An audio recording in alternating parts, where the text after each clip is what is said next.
Welcome, everyone. My name is Frances Hayashida. I'm the director of the Latin American and Iberian Institute.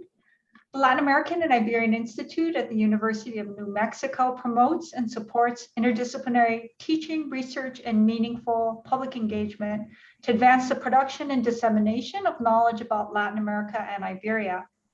Latin America is designated as one of 7 priority areas of research for UNM, and we proudly contribute to both the university's intellectual community as well as global discourse through programming. We'd like to take a moment to recognize the traditional homelands of the Pueblo of Sandia, on which UNM sits. The original peoples of New Mexico, Pueblo, Navajo, and Apache, have deep connections to the land and have made significant contributions to the broader community statewide. We honor the land itself and those who remain stewards of this land throughout the generations, and also acknowledge our committed relationship to Indigenous peoples. So I'm delighted to introduce our speakers. Levi Romero and Michelle Hall-Kells will be discussing today Mi Cultura Cura, Testimonios de la Nueva México Digital Archive, and their research approach to the examination of diverse public discourses through grassroots community engagement. Levi Romero is a New Mexico State Poet Laureate and Professor of Chicano Studies at the University of New Mexico, where he serves as Director of New Mexican Cultural Landscape Certificate Program. He's the author of A Poetry of Remembrance, New and Rejected Works, in the Gathering of Silence and Sagrado, a photopoetics across the Chicano homeland. He's co-editor of a recently published collection of essays, Querencia, Reflections on the New Mexico Homeland, as well as Metamorphosis, New Mexico Women Writers, Bilingual Anthology. Michelle Hall-Kells is a professor of rhetoric and writing in the Department of English at the University of New Mexico, where she teaches courses in civil rights rhetoric, environmental justice, and language equality education. Her most recent books include Vicente Jimenez, LBJ's Great Society and Mexican American Civil Rights Rhetoric, and a co-edited volume with Laura Gonzalez, Latina Leadership, Language and Literacy Education Across Communities. Kells is currently working on several book projects, including a monograph on the Salt of the Earth Recovery Project, a memoir, and an echo poetry collection, the San Joaquin River Club. Thank you both, and thank you and your team for sharing your work with us today. Thank you so much, Frances, and for the opportunity to present with the Latin American Studies Institute. Our project is titled Mi Cultura Cura, Testimonios de Nueva México. This project seeks to examine and respond to community impacts of COVID-19 and climate change across the region. I'd like to introduce our team members today, and if you would raise your virtual hand and give a brief introduction, that'd be great. First, my colleague and co-partner on this project, Professor Levi Romero. Santos y buenos dias. Welcome, everybody.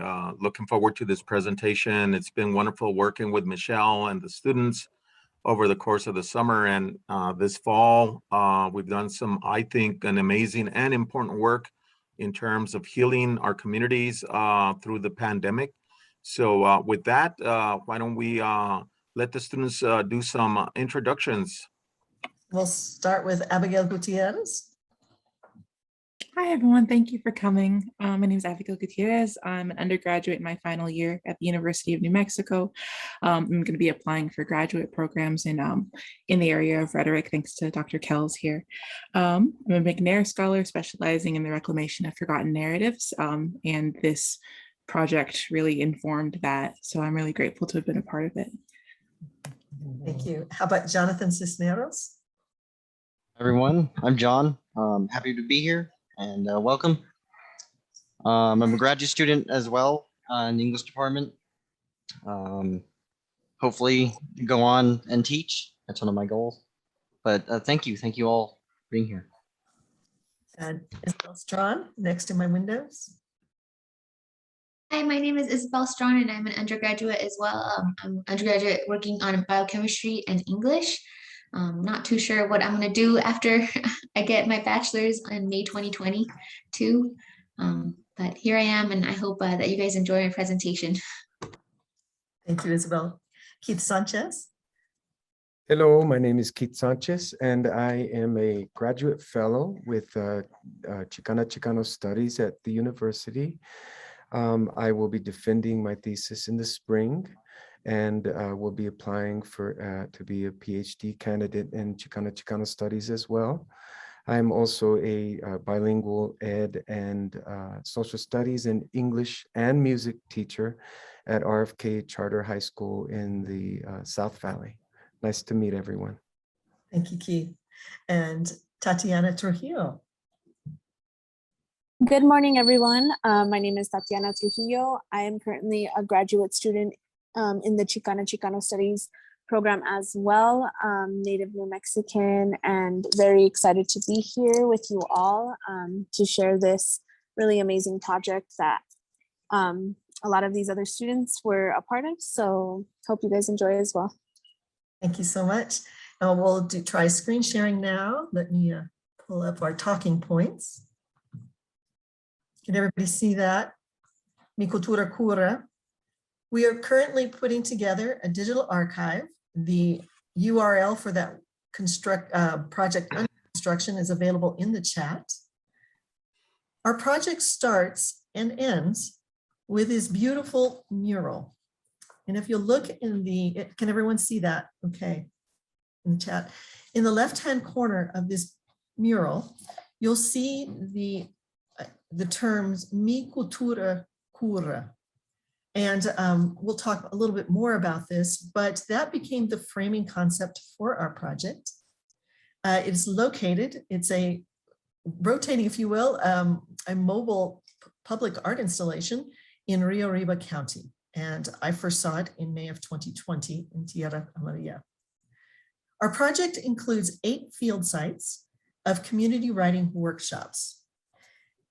And 7 counties. That's Bernalillo, Doña Ana, Luna, Grant County, Sierra, Rio Arriba, in Tierra Amarilla, and in Española, Taos, and we also expanded that a little bit beyond that region into throughout northern New Mexico, and are imagining where that might go beyond this project. Our co-sponsors include the Center for Regional Studies at the University of New Mexico, and we partnered with the Southwest Environmental Education Cooperative. A brief timeline, I guess the project was initiated in our imagination with first seeing the Mi Cultura public art installation in May of 2020 during the COVID pandemic quarantine period. But we didn't start talking until December of 2020, when Levi and I joined the University of Illinois Chicago's Crossing Latinidades Climate Change Research Group. And with the support of Racing Tron and Teresa Cordova and the team at UIC, the conversation got some traction, and Levi and I then put forward a proposal with the Center for Regional Studies for a COVID-19 faculty research grant to conduct field research on both climate change and on the impacts of COVID-19 on New Mexico rural communities. Then through May through June 2021, I started a pilot project in southern New Mexico in the towns of Columbus, Hatch, and Kingston Bayard. In June, we invited our team and set up and implemented an 8-week training syllabus and field research in northern New Mexico. In June, we conducted workshops throughout northern New Mexico. In August, we partnered with the Rural Students Program at UNM at Sanchez Farms with Isabel Strawn's leadership for a workshop and live music with Keith Sanchez. And then September, we partnered with the Tiwa Women's United in Española at the Healing Foods Oasis. Our goal then is to put together the digital archive to showcase we have somewhere around 5,000 images and curate that material and have a digital archive to present by April and a final report by June.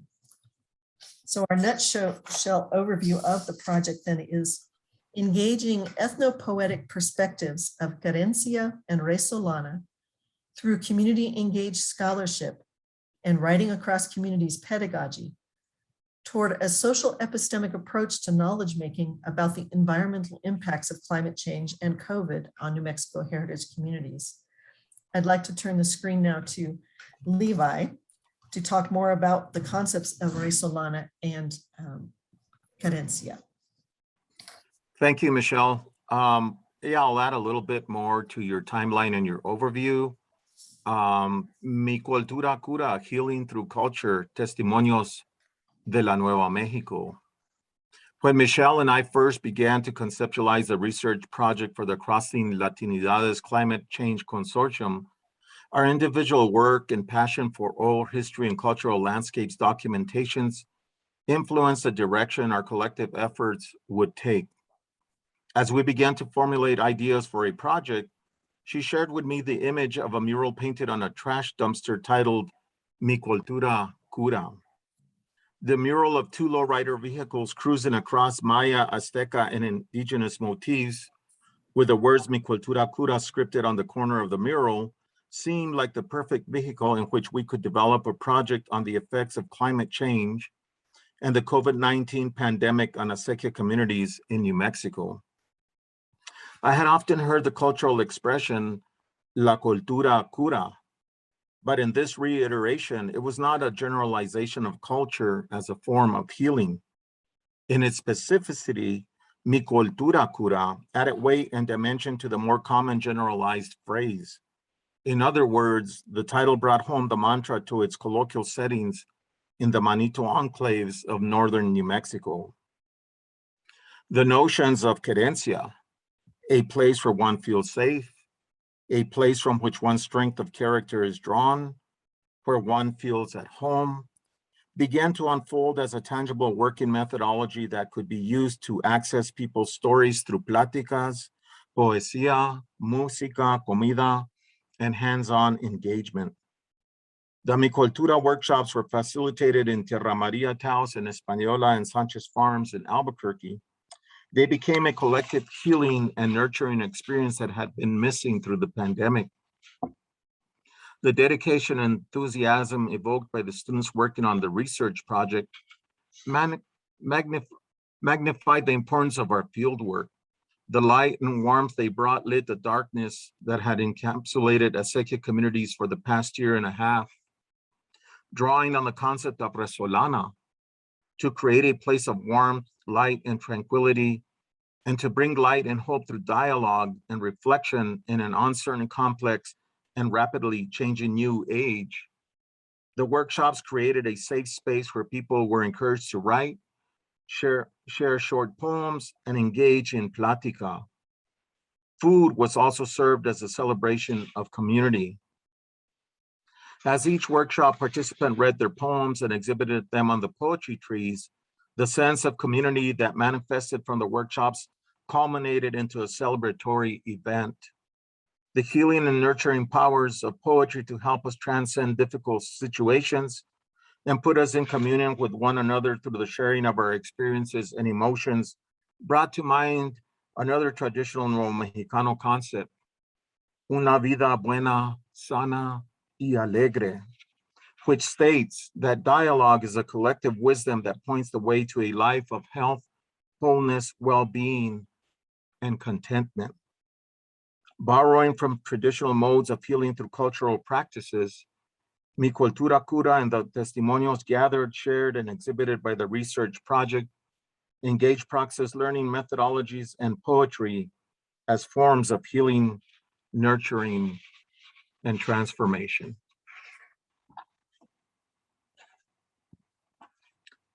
Muy bien. Now we have a couple of our students doing some of their presentations on their work and reflections on the research project. So first of all is Isabel Strawn. Hello, nice to talk to you guys again. My name is Isabel Strawn and I'm a first-generation Mexican-American undergraduate student earning a double major in biochemistry and English, working on the Mi Cultura Cura project with professors Michelle Kells and Levi Romero over the past few months has resulted in a great impact on my professional and personal growth as a practitioner and scholar in technical and professional writing. Poetry has been the emphasis of this project, as it has been the device of choice in the collection of the empirical data that has allowed me to execute an epistemic rhetorical analysis regarding the genre as a literary tool necessary in facilitating recognition of cultural identity embedded in cultural identity. Embedded in cultural identity is a self, which I recognize to be the most impressive outcome.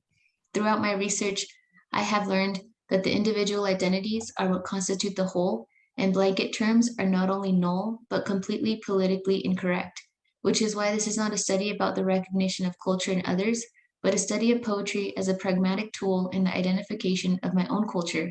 How did poetry help me find my resolana en querencia? Trying to formulate generalizations when describing cultural identities is as ineffective as trying to establish one poetic device as the one and only.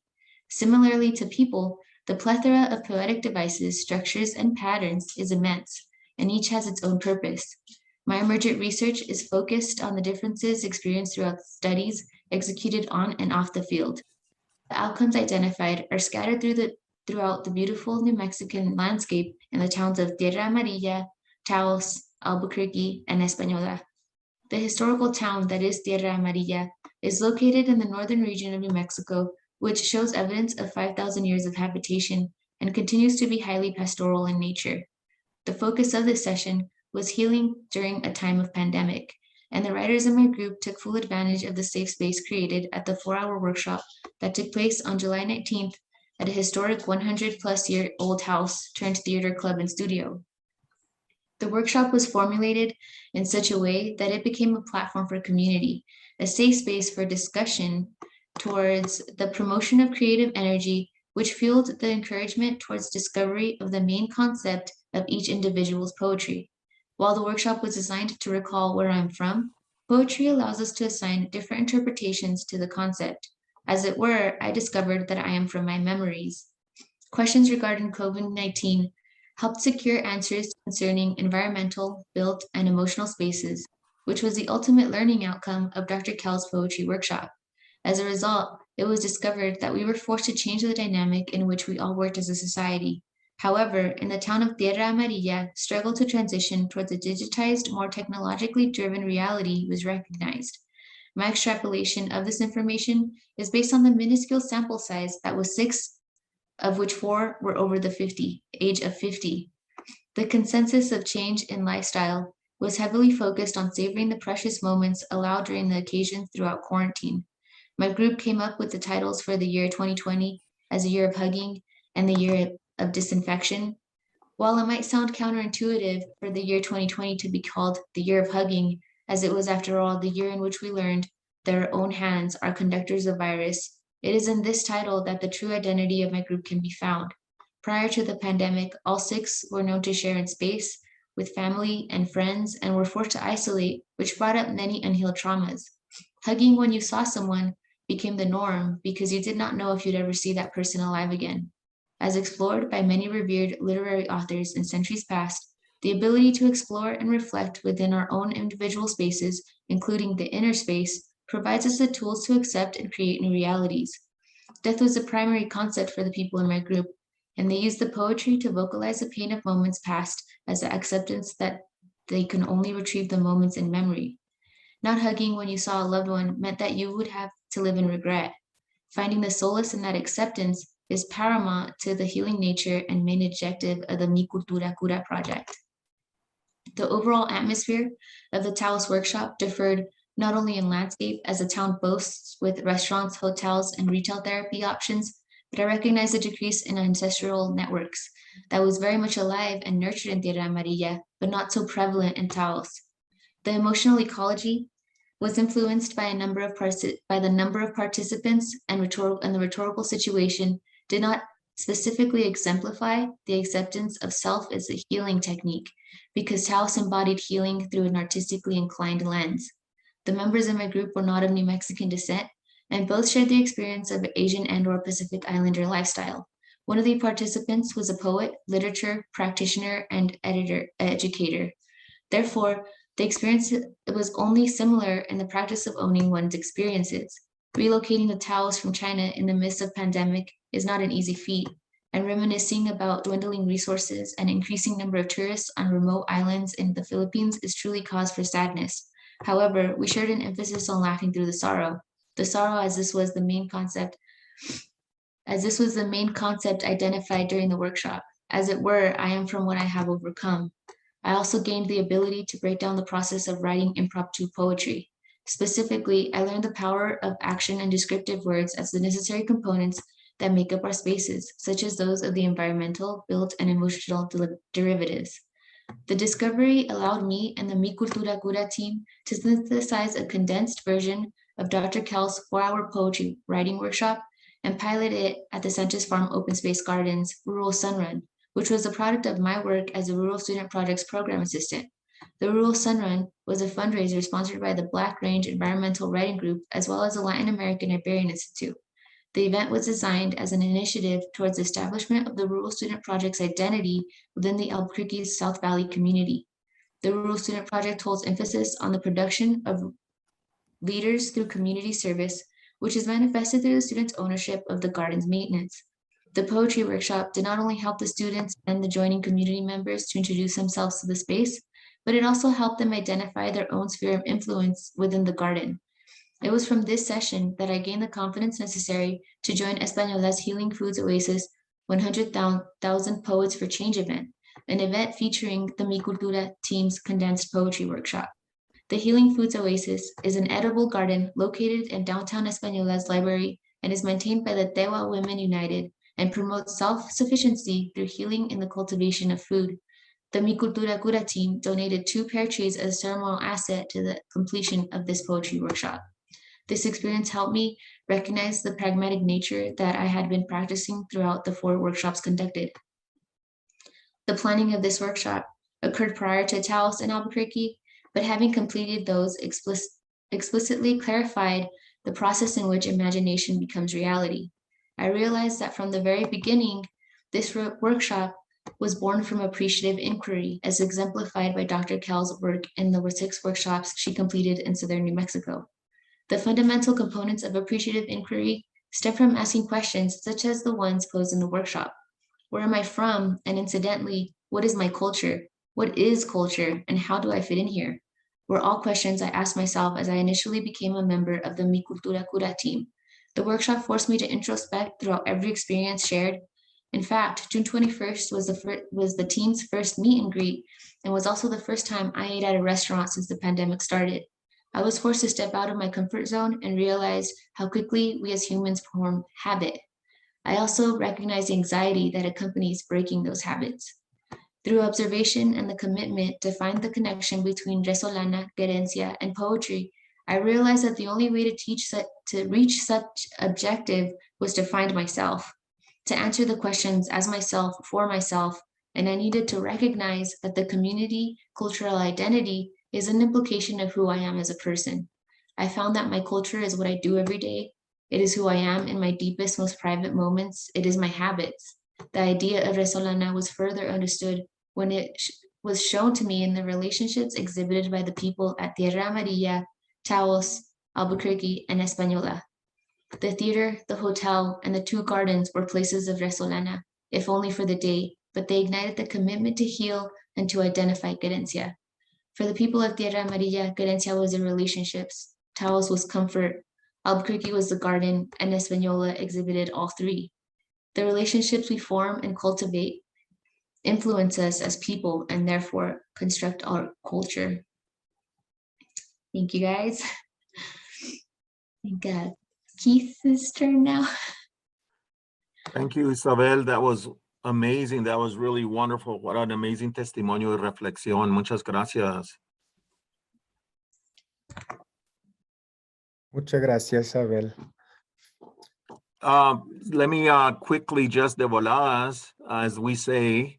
When I see Keith, I can't help but kind of revert to the language de la calle, because that's how he and I communicate. And it's been beautiful hanging out with Keith over the summer and having pláticas and cruising through the Manito homeland. So Keith is going to take us to through a viaje, through a trip, through a journey of the Manito homeland as we experienced it this summer. So Keith Sanchez, Simón, dale mano. gas. Simón, mano. A stirring of the placid waters of the imagination took place on my morning of embarkment hacia el legendario norte, the legendary north, from Albuquerque to the high country. Professors Michelle Kells and Abigail Romero honored me with the role in the Mi Cultura Testimonios de la Nueva México program. And I somehow knew that through this idea of curanderismo, or healing by means of culture, a pantheon of symbols and experiences to be carved on the rain-softened clay lay on the path ahead. As a passenger in the company of my poet warrior hero, professor and compa, Levi Romero, my observations began to take form on those New Mexico highways. Cruising the New Mexican Village Trail in New Mexico, Poet Laureate Stroca was an honor beyond words for me. The plática was ceaseless, the content colorful and firme.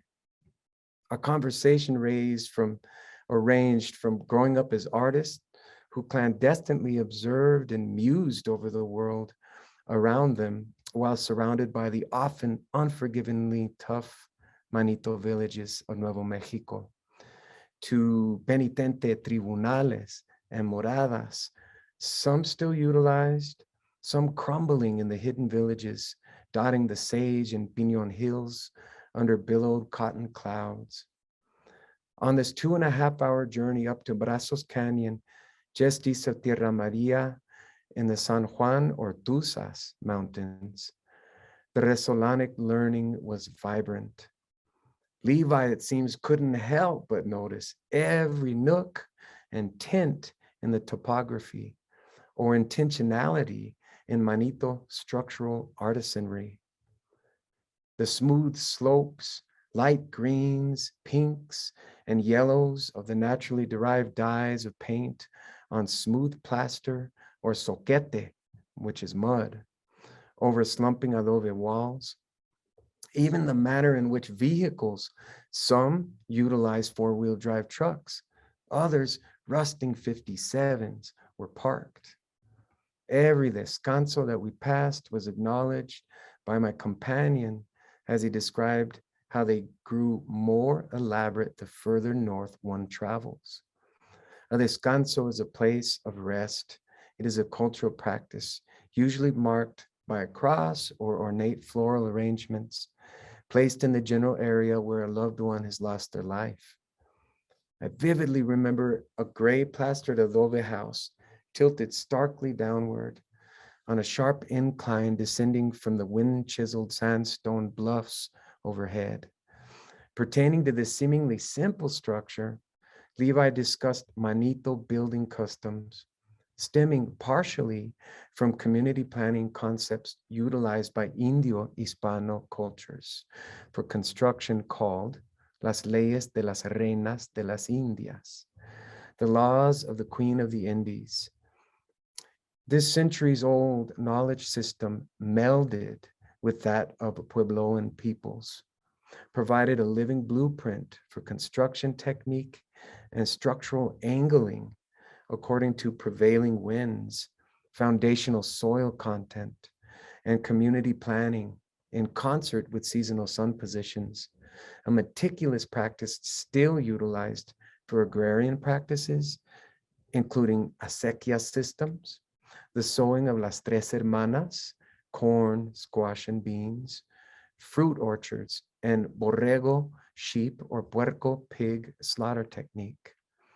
I silently marveled at the intricate mosaic of Iberic, North African, Syrian, and Moorish knowledge systems interwoven with Puebloan construction and knowledge that my forebears fostered from antiquity to the present. And I had never quite seen my New Mexican villages in this light. Perhaps it is because they are shrouded in modernity or loitered by capitalist bred beasts in the clever guise of mobile homes and dollar stores. Yet, even against a tragic backdrop of loss, after Kearney rode in with his manifest destiny flag, enduring customary practices have been passed down as an exquisite symbiosis with the natural world. Winding our way past the towering cathedrals of the Sangre de Cristos, melding into the San Juan and Brazos Mountains, a feeling of pilgrimage set my heart ablaze, crossing through La Jara, Regina, Cayena, Coyote, Youngsville, Cangilón, Cebolla, Nutrias, then at last climbing that final tumbling hill, then bending downward under the cracked pavement streets where La Alianza Federal de Mercedes, the Federal Alliance of Land Grants, and Reyes Lopez Tijerina raided County Courthouse in '67, decrying tierra o muerte, land or death, to the four winds and into Uncle Sam's ear. And as we wound our way into the thickening woods of the Brazos Canyon, the first leg of our journey ended in the serenity of pine-scented breeze and my compa's declaration, mira el venado, check it out, it's a deer.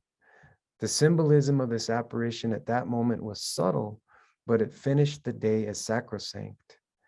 The next day, I rose early to the soft silence of the Brazos Mountains. As I conjured my morning brew, Mano Levi knocked on the cabinet room door. Pase, compa.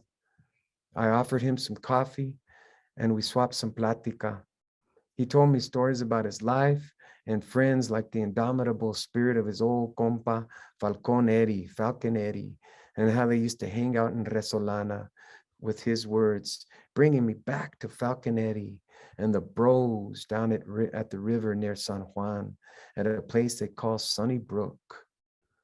He then picked up my weathered six string and began to pluck the old Bob Dylan song, One Cup of Coffee. The rich tonalities and cadence I've often heard woven into his poetry soared into the pine vigas. The smell of fresh coffee tumbling through the air met the song's theme with graceful repose, and the thick marrowed ghosts of Greenwich Village beat poets sitting down to swap vernacular acrobatics with norteño campesino word conjurers suddenly filled the room with poetic sanctity. As my compa finished the tune and took his last drink of coffee, seemingly toasting to Dylan, we decided to head north out of the Brazos Canyon, following the Chama River into the valley. After meeting with a classmate from our previous spring semester's class and engaging in conversations about reclusifying effects of COVID with our Chama resident friend, whose great uncle actually wrote the Ballad of Ira Hayes, made famous by Johnny Cash, we headed north towards the outskirts of town. Suddenly, a hand-painted sign, St. Patrick's Parish, flashed in my periphery. I brought it to Levi's attention, who subsequently threw a mean Huey, as we'd say in Rio Abajo vernacular. We turned down that little dirt road and pointed our sights at old San Patricio's Campo Santo. Then quickly, drawn to a prayer garden at the back of the terreno, we walked around the manito patterned stations of the cross, old painted tractor tires piled as altares, holding small bultos, glass encased sacred items set in rustic pine, and Jesus crucificado in the center. The crucificado or crucified status, as Levi described, comes from the stories of the piercing of his side by a Roman soldier, indicating the closure of the crucifixion for New Mexican artesanos and santeros. We circled throughout this rustically kempt labyrinth and pondered cultural markings, etchings, and painting styles that I remember seeing as a boy growing up in Belén, Nuevo Mexico, my homeland. One example being the painted tires. We use them everywhere. Painted tires bolted to railroad ties as playground equipment. Painted tires around front yards with religious statues of San Isidro and San Jose. I think to me, this is the Nuevo Mexicanos way of shaping and bending in defiance the shoes of industrialization and catastrophic postmodern wreckage into art. Before we finally departed, a faint sound of flowing water grabbed my attention. I looked into the wooded perimeter and faintly glimpsed the soft emerald shimmer of an acequia flowing translucently over dark velvet soil and omni-colored granite and shale rocks, carved smooth by years of its life-giving confluence. Unlike our acequias in Rio Abajo, with waters inundated in the red mud, chocolate como Chile Caribe, norteño acequias flow crystalline, bearing their bedrock and the shimmer of golden mineral flecks.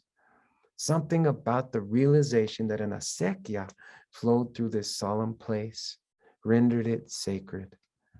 We were both overtaken with excitement and without a second thought, walked over, took off our shoes, quitamos los zapatos, then we stood as in ceremony in its waters. For the Nuevo Mexicano, agua es vida, water is life. Thank you. Thank you, Keith. That was beautiful. Agua es vida, but so are words like yours and the depictions that you painted for us to see and relive again. Fabulous job, Keith. Muchas gracias. Gracias, muchas gracias. Thank you, Keith. Absolutely beautiful. My Cultura journey began for me in May of 2020 in Tierra Amarilla during the statewide quarantine period at the local Northern Rio Arriba transfer station. It was a serendipitous moment. In the emptiness of this trash site, I saw this dumpster mural at the far corner of the facility as I was passing through after dropping off my recycle items. I stopped my truck and walked over to see the images. There were patches of snow still on the ground, and there, rising beneath the icy blankets of snow, I could see wisps of green grass covering the open pastures of Tierra Amarilla. The message in the left-hand corner of the mural spoke deeply to me in this COVID situation. Mi Cultura Cura, my culture heals. The representation of the sacred union of nature and culture in the mural imagery moved me, and I snapped a few pictures on my iPhone.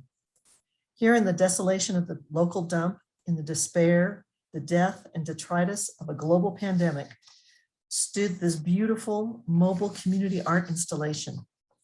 And that picture lived in my phone for nearly a year. It needed the right moment, the right audience. And it found that right moment and audience with Levi in April of 2021, as we were participating together in the Crossing Latinidades climate change group. Art often finds us before we find it. And Levi has been finding the art of poetry in the land and in the streets and the lives of the community for decades. And I've been finding art of rhetoric in the land, in the streets, and the lives of the community for decades. So we started sharing stories and sharing images of our work around New Mexico. Our conversation reached beyond our home ground and roamed across the state. The Mi Cultura image became that organizing concept in the framing image for our Center for Regional Studies faculty research grant proposal. In my first poetry workshop in May in Columbus, New Mexico, on the border of Palomas, I wanted to pilot our proposed workshop and test out the idea of creating maker spaces for writing poetry.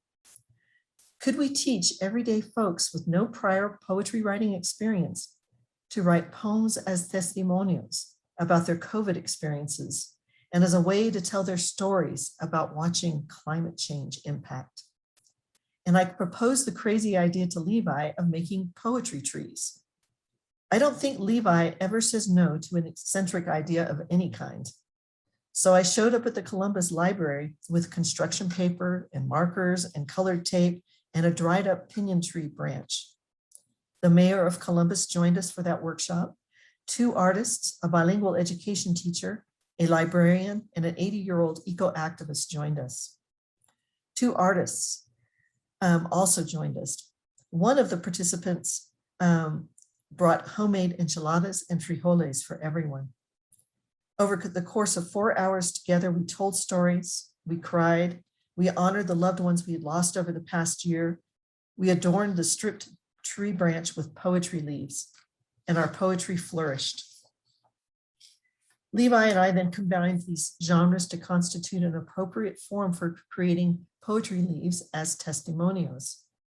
We experimented and then we aligned these small permapoems, as we called them, with the form and the rhythm of the Where I'm From poem as a kind of testimonial literacy practice. We use this framework for our team workshops in northern New Mexico in July through September. And we encourage participants to innovate and use their own home languages in their poems. Each of us on the team experimented writing our own poetry, Where I'm From poems. And I used the theme of La Carencia of Horses for mine. De donde yo soy. Yo soy de la carencia de los caballos, of women and chestnut manes, the fire of autumn mornings spilling over river trails where salmon seek mother stream and turn pink bellies to the sun, las mujeres del agua. Yo soy de la herencia de los caballos. I am from the memory of mothers and sisters, brave eyes against el susto de los muertos, riding horses on firm legs and long strides, bold heads, mujeres de la tierra. I am from musty barns throwing hay at 6 a.m., snow angels at dusk, chamisa mesas at dawn, the echoes of coyotes in red canyons, the bellows of calves calling from distant arroyos. Yo soy de la generación de los caballos, the circle of matriarchs, mujeres del cielo, reigning unbridled daughters. I am from old leather, saddles, and desert mountains, leading solid mustangs and dapple granddaughters. I am the flight of bare hooves, the flanks of sturdy women. Thank you. I'd like to pass the screen to Levi. Thank you, Michelle. Muchas gracias. The Mi Cultura Cura writing workshop for the 100,000 Poets for Change in the Poetry Under the Pergola open mic event was held on September 17th at the Espanola Food Oasis, located at Valdez Park in Espanola. The event was sponsored by Tehuel Women United and Espanola Public Library.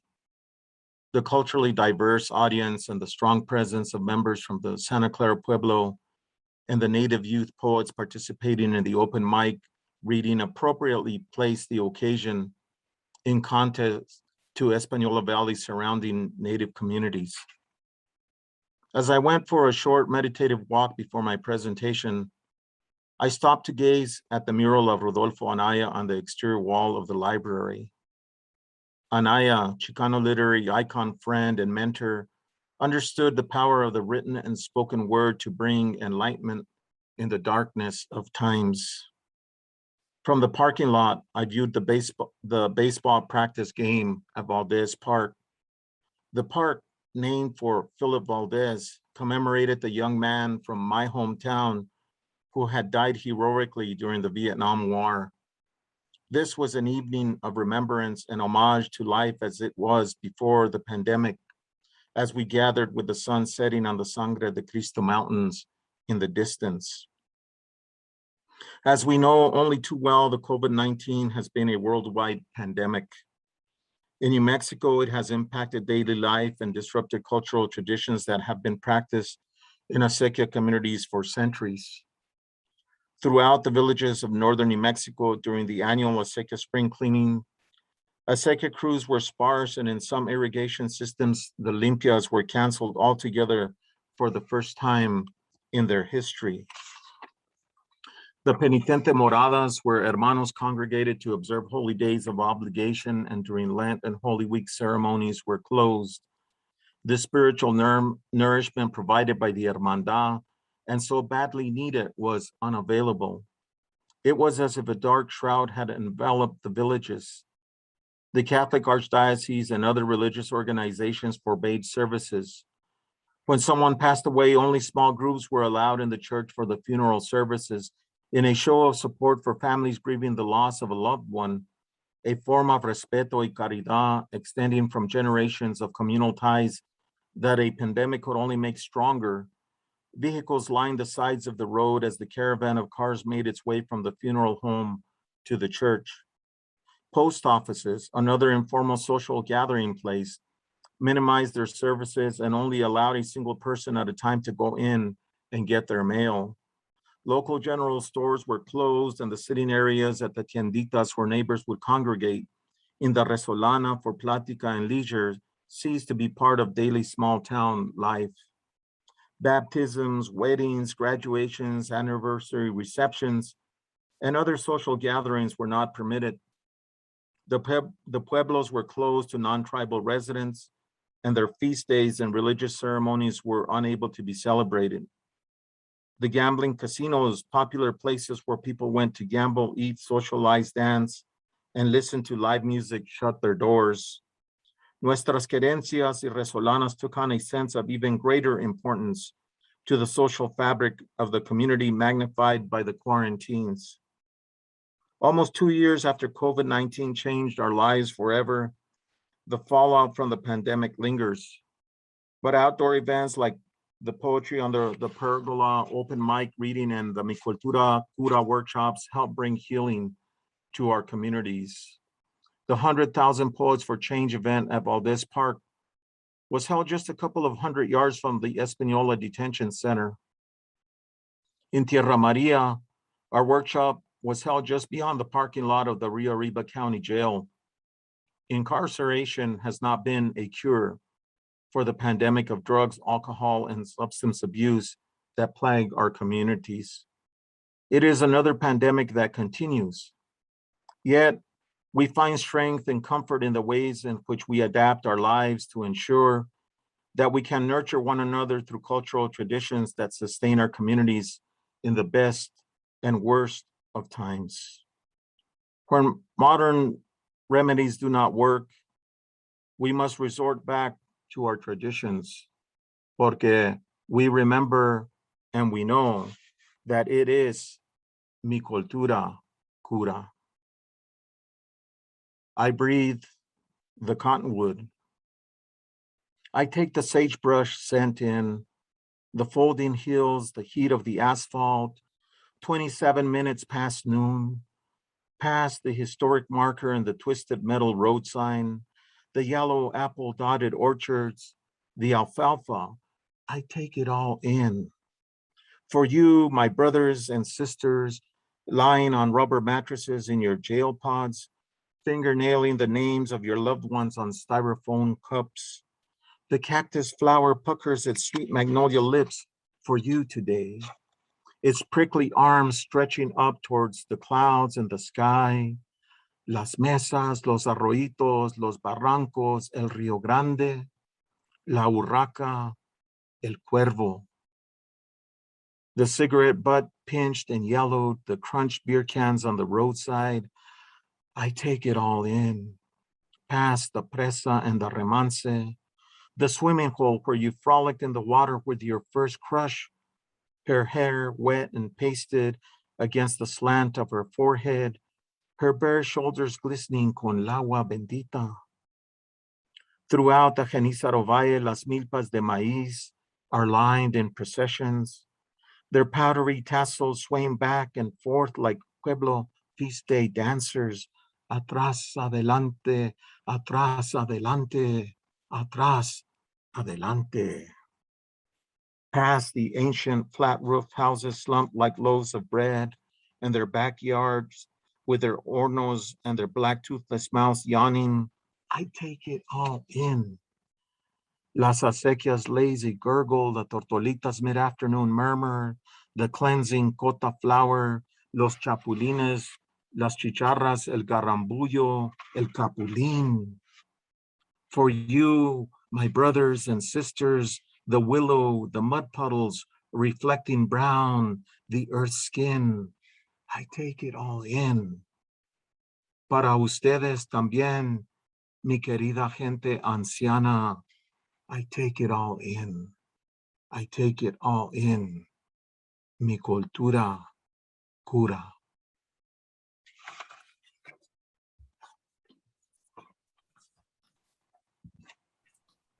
Thank you, Levi. We'd like to open the platform for comments, questions, discussion. And I think we can stop sharing the screen now.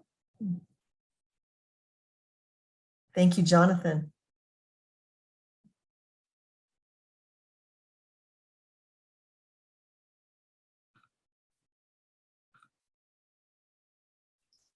Teresa.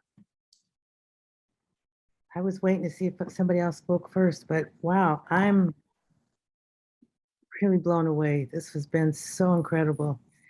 So Michelle, thank you for inviting us. For those of you who don't know me, I'm over here in Chicago.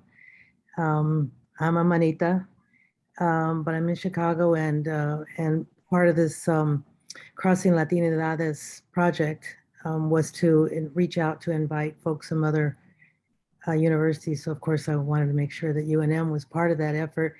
Will Marie Medina Cortez has been our graduate student who's been helping us over there. But I thank you all. I mean, Levi, Michelle, this is what a testimony to your great leadership and your abilities. But Isabel and Keith, like wow, it's like just. I'm really, this has just really been very, very inspiring. Very, I'm a manita. My family originates from northern New Mexico, but I grew up in the area around Trinidad. And so a lot of what I was doing throughout this was making comparisons to what happened to all those Hispanos who went up into the area around Trinidad and Pueblo and then on up to Denver. And part of that in that migration, well, first of all, in those stories, you always hear about Trinidad, they always leave out the fact that all these Hispanos went up from northern New Mexico. In fact, FYI, I actually got a property that belonged to my great grandparents. They built it in 1860s. And one of the things I want to do, and I want to talk to you more about that, Levi, too, is that's going to be as kind of a stop along the Manito Trail.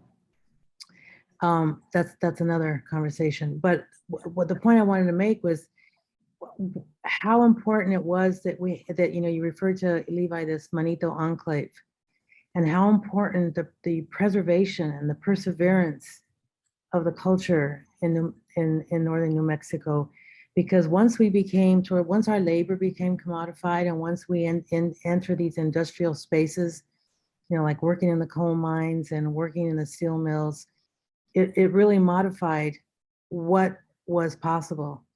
And so there's all these, remnants and all these aspects of it, but it's I don't want to say it's complete, but it's more whole, right? What you get once you enter into this sort of industrial space is you hold on for as many generations as you can to La Cultura, but it gets transformed in ways that, the remnants are there, but it's transformed, and making all more important is sort of the enhancement, the celebration of the enclave of the homeland, as you refer to it, Levi.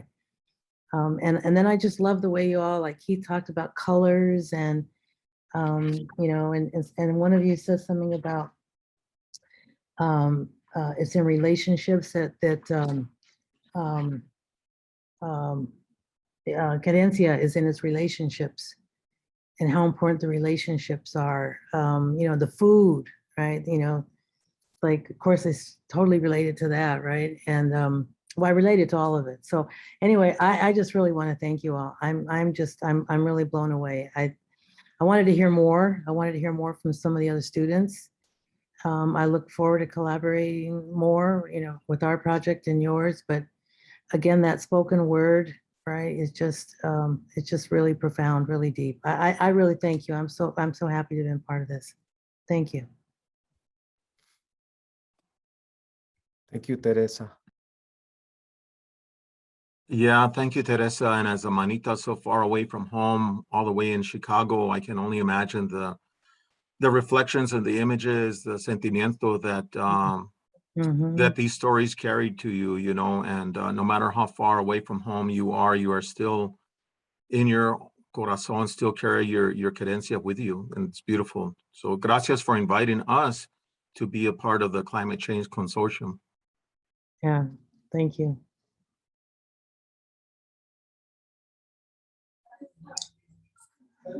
I have a question. How do you all see this research expanding in the future, going forward, especially with the impacts of COVID still being very predominant in these communities and all over the world? So how do you feel this research will go forward? Thank you, Tatiana. And Teresa, thank you for your remarks and comments and for the invitation, because the Crossing Latinidades initiative was the impetus that brought the conversation and got it moving. So Will Marie and Teresa, we see a number of opportunities to grow this project. We're hoping to partner further with Crossing Latinidades, but we also see this as very much something that could be incorporated into pedagogies within New Mexico public schools and local communities. And so that's my hope. I'm hoping that it has a practical application in what we would call environmental literacy, eco education within our own state of New Mexico. And Levi, would you like to respond? Yeah, no, I think that it can also be implemented into local libraries, writing workshops, and even the New Mexico Acequia Association, Congreso de las Acequias, their workshops too as well. Maybe even some of the Taos Valley Acequia Association, for example, which we had considered, I think, at one time, Michelle, to be a part of, and it just somehow never worked out. But I think that just within the region, just within home itself, is like, how do we take what we're doing and make it something that can be utilized and used by communities themselves outside of academia, and to be able to empower them and bring healing to them through their own processes. I think if we can give them that, then the project has been really successful. I wanted to quickly speak to that as well. As an educator, I'm a teacher here in the South Valley of Albuquerque, and also part of my thesis work and eventual dissertative work is on it's creating a curriculum that's in an experiential ed model. And that's what we're doing, is we're walking out onto the mesas and we're pointing out, I take my students out and I'm like, okay, I want you to look at that mound over in Isleta. There's ceremony that still takes place right behind that mountain right there, and when it's hands-on like this, like the project that we worked in, the education goes beyond kind of that Western modality. It turns into something that is lasting, and it turns into something that is that really links on that communal level. So it's that the community's right there. It's not out of the realm, in terms of academia. It's not just seen in that form. It's seen as education took place since ancient times, which was the experiential, hands-on. And so I can, as you mentioned, Michelle, incorporating this also into schools that are willing to break out of their modes and to break out of their modalities. I see this thing really turning into something that could really be monumental.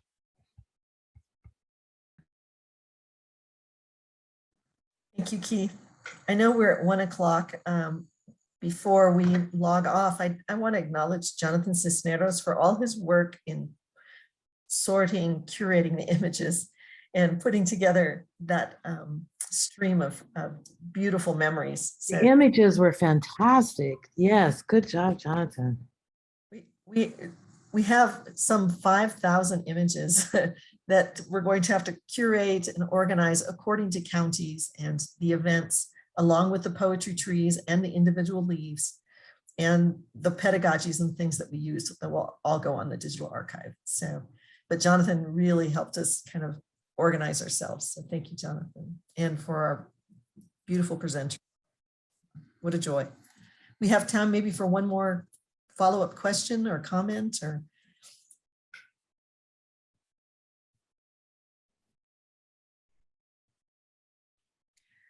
Yeah, if I can speak.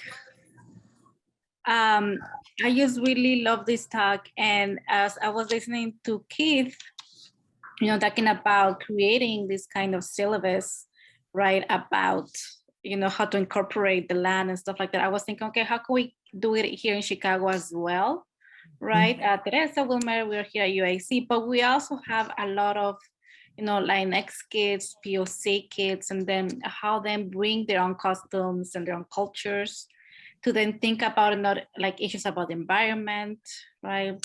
And their own, I teach a Latinx literature class right now, and just trying to break them out of the mold of learning literature that is not necessarily, just make me essays, right? They're trying to incorporate like writing and drawing, right? And at first they're very confused about the whole thing, but it's really trying to break those molds. And I really like what Keith is doing of bringing them out actually to the land. So I just wanted to say I really like that idea, and I will try to incorporate to my own pedagogy. So thank you for the talk. It was beautiful.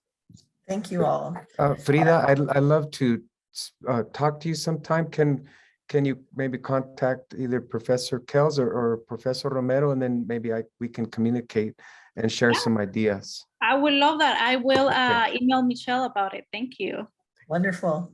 We look forward to inviting everyone to join us on April 1st, and we should have our archive event and be able to showcase and share that with everyone. Thank you all so much.